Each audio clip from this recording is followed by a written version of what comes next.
some women are afraid to be black.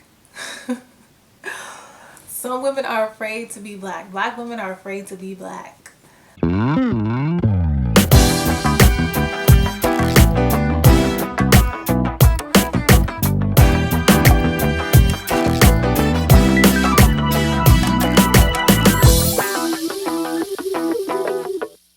Thank you guys for tuning into my channel. My name is Joshica Craig. I'm the creator of Joshica Beauty, a luxury natural hair and skincare brand that celebrates black natural hair and self-care. I started my natural hair journey years ago, but I've been on a natural hair roller coaster because I would straighten it out and press it and flat iron it, and then sometimes I would wear wigs and I would wear hair weaves, but I was natural underneath. I didn't have a relaxer. And then like I finally decided that I wanted to go natural after I got married, and my husband saw my hair for the first time and he just fell in love with it. I mean, we had been together for a while, and I just got out the shower and my hair was like freshly washed and curly and just looking, glistening in the water and super soft and moisturized. And he totally fell in love with my hair. Was telling me that I should just wear it the way it was, and I was like, arguing with him like, no, I cannot wear my hair like this. It's nappy, it's ugly. I can't go out the house like this. I'm sitting up here arguing with my husband why I shouldn't wear my natural hair out, and he had to sit up here and convince me that my hair was beautiful and that I should wear it natural. I look back at that now like, really, I was that adamant about not wearing my natural hair? Like, I really did not like my natural hair. I really did not like myself, to the point where I'm sitting up here arguing with someone and they're telling me that I look beautiful and your hair is natural and curly and beautiful and you should wear it that way. I'm sitting up here arguing with him about that. Anyway, so the reason why I push natural hair now is because I realized that he was right. I'm beautiful with my natural hair. I don't have to change it. And I don't have to go back to straightening it or blow drying it or wearing hair wigs and weaves, because what I have is enough. It's nice. And I like it. I've learned to appreciate it.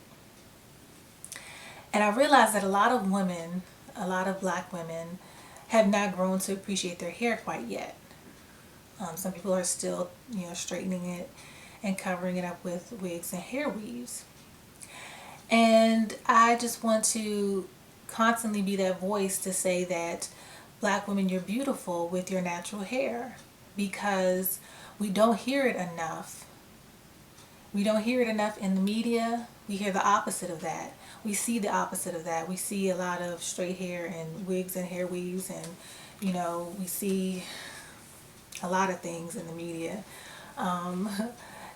These certain women telling us to be ratchet and live ratchet lives or whatever, and do your hair like this and be like this and that sort of thing. That's what I'm seeing now, a lot of ratchetness. But even with, not everybody who wears a wig or weave is ratchet. So, but that's kind of the message that I'm getting now, and it's like, and you can be ratchet with natural hair too. Just saying. But my thing is, we're not hearing that black women, you're beautiful with your natural hair, you're gorgeous, rock your afros and stuff like that in the mainstream media. We're telling that to ourselves, and we're pushing that for ourselves because we have our own natural hair community.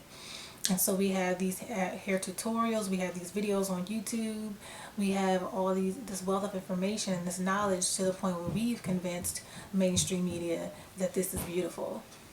We have done the hard work in letting everyone know that what we have to offer is just as beautiful as the European style of beauty.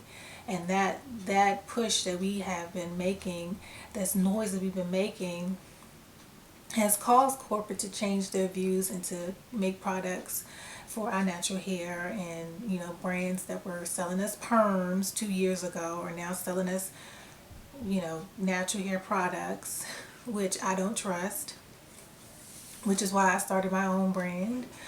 But yeah, we're making noise now and we're pushing it. but the mainstream media is not. And so I have to constantly be that voice, because there's people out there that don't speak up, that don't say things that, like, that offer value to us as black women. I want to be that voice because I want other black women to experience what I've experienced. A newfound level of confidence, being sure of myself, having a healthy relationship with my self-image, and and building my self-esteem and my self-worth as a black woman. Those are things that all black women should have. Those are things that all black women should know and experience in their life, and not, going throughout their whole lifetime having to hide to appease other people. So I'm gonna constantly say, your hair is beautiful, rock your natural hair, rock your fro. I'm like that cheerleader on the sidelines, pushing you, encouraging you to always be yourself, to know yourself and to love yourself, because it's very important. We were all created different. We were all created, to be who we are, who we are. And if you don't bring to the world what you were created to be, then we're missing something. There's a piece of you that we're missing when you're not showing up and representing and being yourself. And part of just wearing your natural hair is all about being yourself.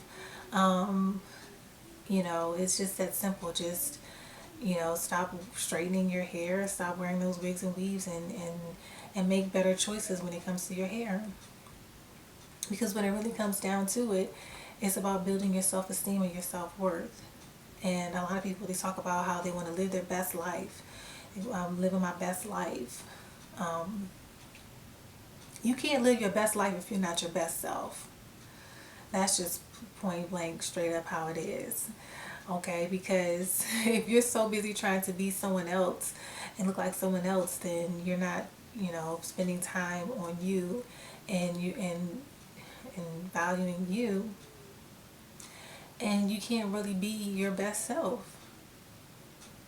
You need to bring to the table what you have to offer. We need what you have to offer in this world. So be you, and be unapologetically black.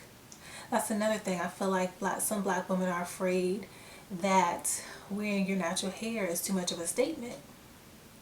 That, it's something where, you stand out and you kind of show yourself to be a little militant and rebellious because of our past history with our hair and the Black Panther movement and the civil rights movement, where it was a symbol of freedom and liberation when we wore our natural hair.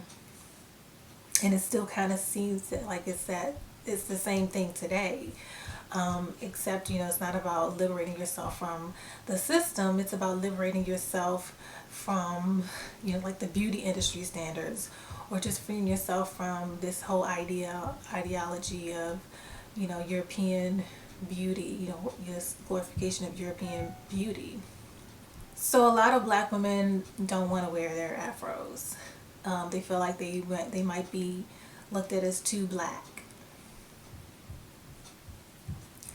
And some women are afraid to be black.